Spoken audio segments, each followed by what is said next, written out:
All right, Yevamot. So, this week we're going to be talking about the profound question of why the Imahot were all barren and had to suffer for a long time and before they were blessed with children.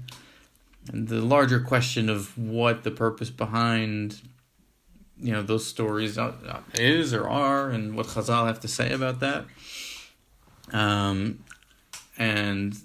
As part of that discussion, we'll read in our Gemara that it discusses specifically with Yitzchak and Rivka that the Gemara claims that Yitzchak was also barren, not just Rivka, based on some of the wording that we'll see. We'll see other traditions as well. So we'll kind of analyze the story of Yitzchak and Rivka specifically, and then in the second part of the shir, zoom out and talk about kind of the idea in general, and if Chazal have anything interesting to say about it. So we'll start with the Gemara in Yevamot and Daf Samch Dal the Amud Aleph. Again, we're talking now. This is this section of Yevamot, the Samichs. It's all about pruvu. It's all about marriage. It's about relationships. So obviously, it's natural for this type of topic to come up as well as part of all of that. So the context of the Gemara is that the Mishnah says, and this is a famous teaching, that if a couple's married for 10 years and they can't have children, then they should get divorced, right? Because the purpose of marriage ultimately is for procreation. So if 10 years go by and they're not able to have children, so they should get divorced and marry somebody else. And the Gemara asks where the Mishnah knows it from, and it says it learns it from Avraham, because it says when Avraham takes Hagar, because he's not able to have children with Sarah, so it says that it was 10 years, right? The Shevet Avraham Eretz Canaan, and then it goes through a whole kind of derivation of the fact that was 10 years after they came to Eretz Yisrael, and Chutz La'aretz doesn't count for the count, and just 1 year in Eretz Yisrael counts. Basically, that 10 years, we saw that Avraham wasn't able to have children with Sarah, so then he went and he took Hagar for a wife. And that's where the Mishnah's ruling comes from. So now the Gemara continues and says as follows: Amalei Rav of Nachman v'leilaf Yitzchak. So why are we looking to Avraham, who waited 10 years before taking Hagar? Let's look at the story of Yitzchak. Dichtiv, Yitzchak ben 40 shana bekachtot Rivka. Yitzchak was 40 years old when he married Rivka. Uchtiv, Yitzchak ben 60 shana b'ledet otam. And Yitzchak was 60 when Yaakov and Esav were born. So we see here that 20 years have gone by, and we're not told of Yitzchak marrying anybody else, and we know that they didn't have any other children, so that's a 20-year period. So why don't we say that you have to wait 20 years? Yitzchak should have divorced Rivka and married somebody else. So Amar Lei, so Rava said to Rav Nachman, Yitzchak akur haya. No, because Yitzchak was barren also, so it's different. Right? If it had just been Rivka was barren, so Yitzchak can go marry some other woman and have children through her. But Yitzchak was the problem as well. So marrying someone else wouldn't have helped. Avram nami akur haya. So then the Gemara says, well, but we know Avram was also barren. So by Avram, he went and he married Hagar. So how does that make any sense? So Rav Chia bar Abba. Rav Chia bar Abba amar b'Yochanan lama nimnu shnotav shishmel kedei leches ben shnotav shel Yaakov. Says, no, really, the teaching of the fact that Yitzchak was 60 years old when Yaakov and Esav were born is not to teach me anything about him being barren or the halacha that 10 years you have to get divorced, but rather that if we know Yitzchak is 60 when Yaakov and Esav were born, that you can use that to calculate all sorts of ages that Yaakov was throughout his life. Because we're also told how old Yishmael was when he dies, and there's Gemaras that calculate that Yaakov was a certain age when he got the brachot from Yitzchak, and when he went to Lavan, and when he came back home. You can calculate all the ages of Yaakov's life, and that's really why we're told how old Yitzchak was when Yaakov was born, but not to teach me anything about the fact that he and Rivka had been barren for so many years. So that's what the Gemara says about that. So of course, the fact that Yitzchak was barren and that Avram was barren are chidushim. That we wouldn't have known otherwise, right? Obviously, a miracle occurred, and that it's not just their wives who became able to have children with them as well. Let's keep going in the Gemara. Amar Yitzchak Avinu akur haya. So we're going back. We said, okay, we had a teaching that Yitzchak was barren. How do we know this? Shne'emar, the Gemara, the Torah says, Vayetar Yitzchak la Hashem lenochach ishto. So when we're told that Yitzchak prayed on Rivka's behalf, so it says, Vayatar, Yitzchak, he prayed to God, Lenochach ishto, right, which means literally opposite his wife. Al ishto lo ne'emar, ela lenochach. It doesn't say he prayed al ishto, regarding Rivka, rather nochach. So ela lenochach, melamed sheshneim akorim hayu. So that teaches that lenochach, meaning opposite Rivka, it means that just as it applied to her, so too it applied to him. Like lenochach, kind of parallel. So Yitzchak was praying lenochach ishto, in other words, just like for his wife, he prayed for himself. So that's how we know that they were both barren. So the Gemara says, "Ihachi vayater lo, vayater lahemi ba'ilei." So the Gemara asks, if that's the case, then in the next pasuk, or at the end of the pasuk, so we're told vayatar Yitzchak l'Hashem, Yitzchak prayed to God, and then we're told vayater lo Hashem, and then Hashem listened to his prayer. But if Yitzchak was praying for him and Rivka, it shouldn't have said that God listened to his prayer. It should have said that God listened to their prayer, him and Rivka. The Gemara says, and this is kind of a famous idea, that Yitzchak was the son of a tzaddik, and Rivka was the daughter of a rasha. And when it comes to prayer specifically, the prayer of a tzaddik, who's the child of a tzaddik, is more efficacious than the prayer of a tzaddik, who's the child of a rasha, for whatever reason.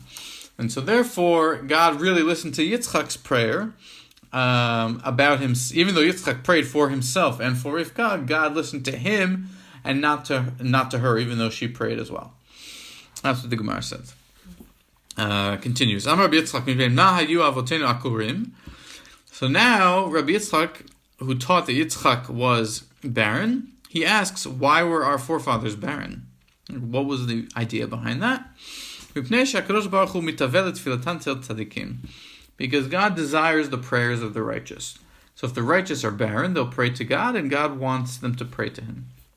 Amar Rabbi Yitzchak, Lama nimshela tefilatan shel tzadikim ke'eter. Why are the prayers of tzadikim compared to a pitchfork? Ma eter ze me'apech hatfuah mimakom lemakom, kach tefilatan shel tzadikim me'apechet midotav shel kadosh baruch hu mimidah rachmanut lemidah rachmanut. Just as a pitchfork kind of throws things all over the place, right? It moves the grains from place to place. So too, the prayers of tzaddikim move or turn God's midah from anger and cruelty to mercy. So that's the teaching of the Gemara there. Let's just continue. Let's just finish off the Gemara, because there's a couple of interesting things that kind of in their own right deserve some attention. Amar Rabbi Ami, Avram v'Sara tumtumin hayu. Shneimar, habitu otzur chutzavtem ve'ol makavad bur nukartem. Uchdiv habitu ol Avram avichem ve'ol shar tuchal lachem.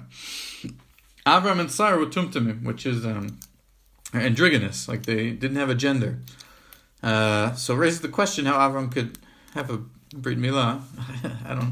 Should look into that. I'm sure it's addressed, but Avram and Sarah were not male or female. That's what this teaching says.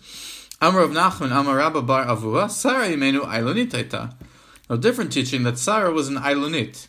Right? What's an Ailonit? It's a woman who doesn't have a womb. It's a unique, a rare case where it's not just that she's barren, but she doesn't have a birth, the ability to give birth, because even it's not barrenness, it's just she doesn't have the machinery for it. Shenemar, right? We're told Vatihi Sarai Akara En La Velad. We're told that Sarah was barren and that she had no child. Isn't that a bit repetitive? If she's barren, I know she had no child. Afilu Beit Velad En La. So it teaches me that she didn't even have the potential to have a child because she was missing a womb. And so that makes the miracle obviously that much stronger, that God didn't just remove her barrenness and make her able to have children, but He even gave her the ability to have a child with a Beit Vlad. So that's what the Gemara says. So first let's focus on the teaching that Yitzchak Avinu was also barren, based on the language of Lenochach Ishto. I just want to look at a couple of Midrashim and a couple of Mefarshim on that. So if we look at Lenochach Ishto, so Breshit Rabbah teaches as follows: Melamed shaya Yitzchak shatuach kan v'hi shtucha kan. So this is, Rashi quotes this on Chumash. When it means Lenochach, it means they were standing in opposite corners of the room. Like Yitzchak was standing in one corner and praying, and Rivka was standing in the other corner and praying. That's what Lenochach means. And it says, Ve'omer, and he would pray and say, Ribono shel olam, kol banim she'ata noten li, yihu min hatzadeket hazo. Ve'af hi amar ken, kol banim she'at atid liten li, yihu min hatzadik hazeh. He was praying that his children should come from her, and she was praying that her children should come from him. All right, what's motivating this medrash? Aside from the fact that Lenochach needs an explanation, and they're interpreting it to mean opposite corners, but what is the idea behind Yitzchak praying that the children should come from Rivka, and vice versa?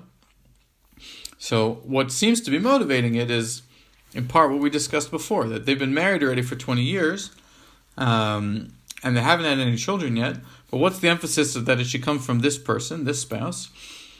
So the other thing that the Midrash is, I think, alluding to is the fact that Avraham, right, was married to Sarah, and she was barren. So what did he do? He took Hagar.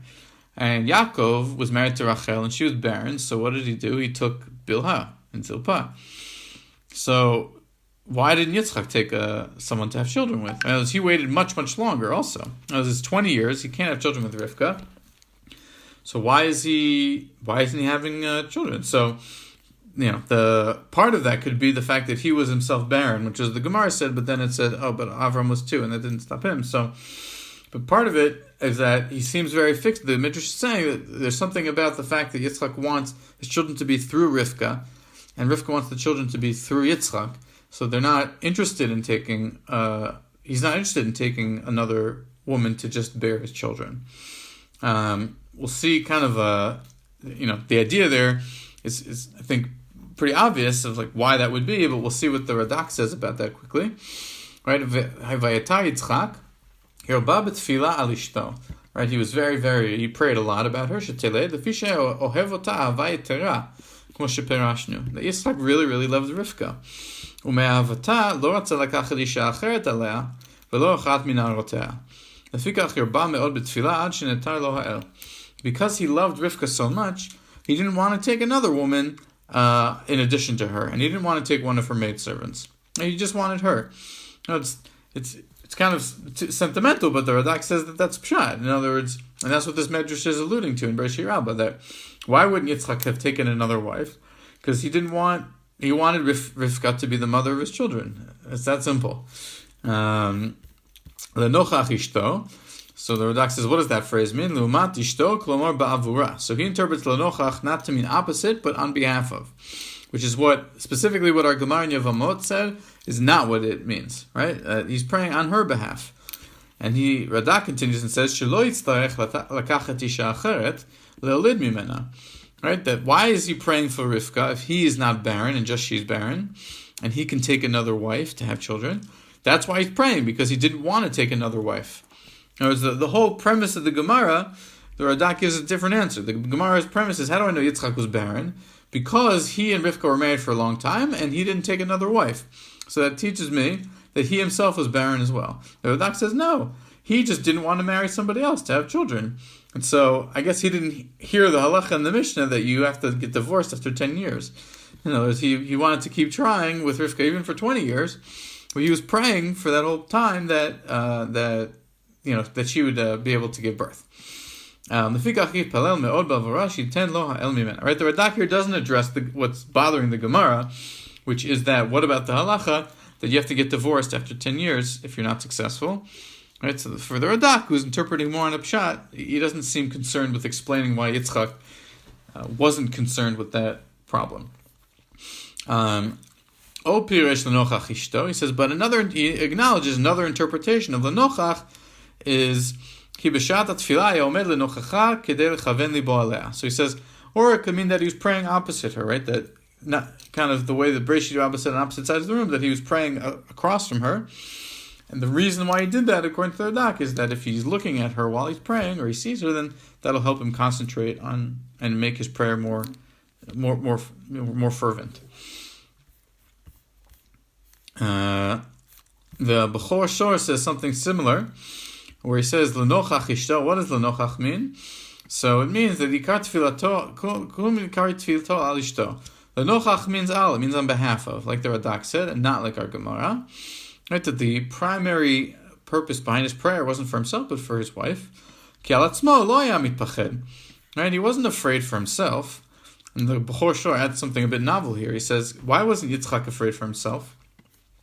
Ki im lo yivne mizot yibaneh me'acheret. Right, because he knew that he wasn't barren. How did Yitzchak know that he wasn't barren? That if he couldn't marry through Rivka, he would figure out a way to have children. Right,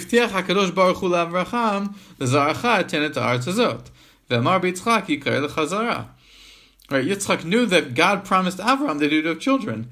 So if you think about the Bechor Shor's Pshat here, it's pretty crazy, because he's essentially saying that Yitzchak knew that God promised Avraham that he would have descendants through Yitzchak. So Yitzchak knew that he would have children. So 20 years he's barren with Rivka, and he knows he's going to have children. So he's not actually, his belief is so strong in the promise that God made to Avraham that he would have children, that he's not worried about himself. The only reason he's praying Bichlal is for Rivka's sake, because he doesn't know if that fulfillment of God's promise, which he's confident will be fulfilled, will be through Rivka or someone else. That's why he's praying, because he wants it to be Rivka. Why? Because he wanted to have children through Rivka and not take a maidservant. And the reason for that could be connected to what the Radak said, that he just really loved her and he wanted her to be the mother of his children, etc.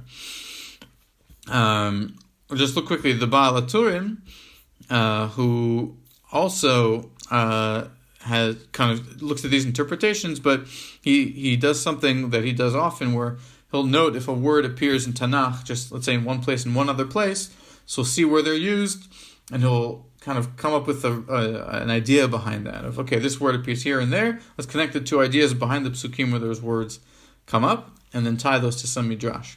So here he says, right, Bekachto, so when Yitzchak is introduced in the beginning of Parashat Todot, it says, Yitzchak ben 40 shana, he was 40 years old, Bekachto at Rivka, when he married Rivka.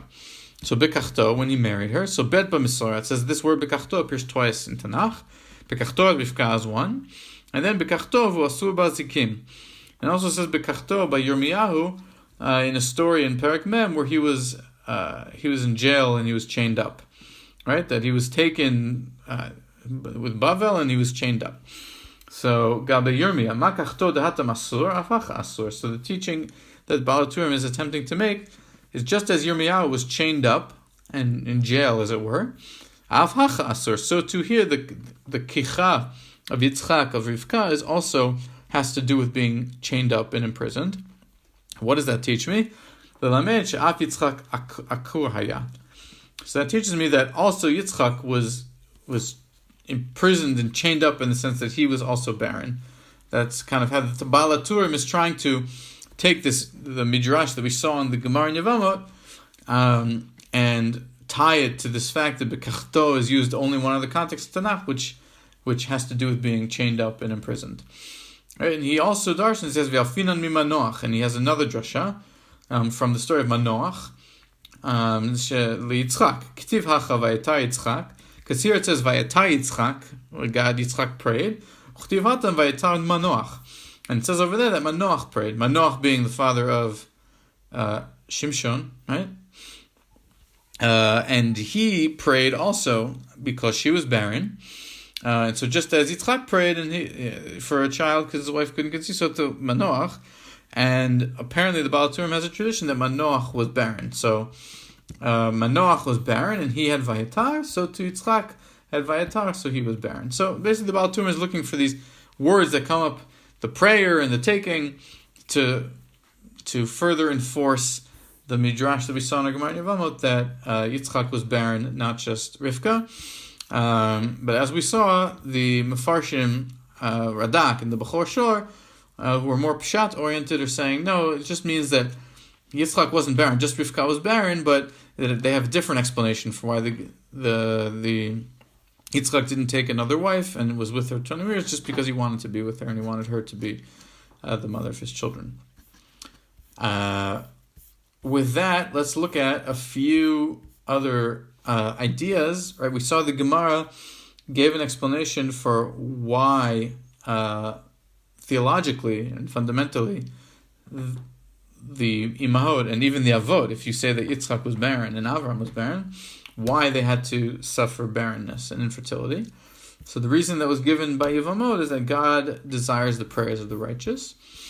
Let's look to see if there's other explanations given by Chazal. So the Midrash in Shir Hashirim Rabbah, which teaches as follows: Rabbi Yehuda ben Simon b'shem Rabbi Shimon ben Elazar Amar mipnei ma nitakra Rivka. Why was Rivka barren? Kedei shelo yu umot ha'olam omrim tfilatenu asta perot she'amru la'achotenu at hayi le'alfei revava. So he asks specifically by Rivka, why was she barren? And the reason given is that when Eliezer went to find a wife for Yitzchak, and he found Rivka, before sending her off, Rivka's brother, Lavan, sent her off kind of with blessings with Eliezer. And the blessing they gave her was that you should have many, many offspring, right? You should be kind of the mother of a multitude. And so the reason why Rivka was barren was so that the nations shouldn't say, the only reason she was able to have some children right away was because we gave her a bracha when she left, that she should be numerous. So, the question that you can raise on this is obviously then, how was she ever able to have children? In other words, they could say that, she was barren, but then she was blessed, so it's because of our bracha. No, it's not so clear to me. But, suffice to say that that's the reason, the explanation given here. It's kind of a technical one-off by Rivka, why she was made barren, to foil the umut ha'olam. Rabbi Chonai b'shem Rabbi Meir, mipnei ma nit'akurim ahot. Okay, so why were all the foremothers barren? Kedei she'yanu ba'alehen benoyan. So this one is an interesting one. The reason why Sarah, Rivka, and Rachel, and even Leah for a time, were barren was so that their husbands could enjoy their beauty. Why? Shebizman she'aisha mekabelet herayon hi mit ka'eret umetoefet. Because when a woman becomes pregnant, she becomes disgusting, basically. She gets bloated. So, we want to make sure that Avraham and Yitzchak and Yaakov, they can enjoy their wives' beauty before they get pregnant and bloated. So that's why they were barren for so long.